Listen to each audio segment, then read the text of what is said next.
If your Baleno's touchscreen is unresponsive, don't worry. This is a common issue with several proven solutions. Let's walk through the troubleshooting steps. The first and simplest solution is a system restart. Turn off your engine, wait 30 seconds, then restart the vehicle. This clears temporary software glitches that often cause touchscreen freezing. If you're using Apple CarPlay or Android Auto, cable issues are often the culprit. Always use MFI-certified cables for iPhones and try your original phone cable first. Check for any physical damage and ensure the connection is secure. Software glitches are another common cause. Check your infotainment system's settings menu for available software updates. Installing the latest firmware can resolve many touchscreen responsiveness issues. If problems persist, a factory reset may be necessary.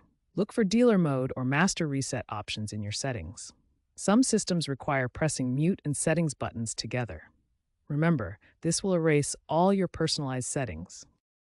Following these steps should resolve most touchscreen issues.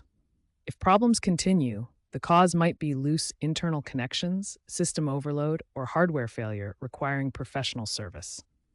A responsive touchscreen like this should be your end result. When basic troubleshooting fails, more advanced methods may be necessary.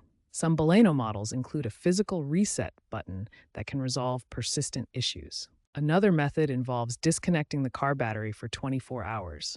While results vary among users, this can sometimes reset the entire electrical system and resolve software conflicts. If your system is stuck in a boot loop, continuously restarting without reaching the main interface, a dealer visit is highly recommended, especially if your vehicle is still under warranty. Other symptoms include unresponsive steering-mounted buttons and humming noises from speakers, which typically indicate system freezes or connection problems.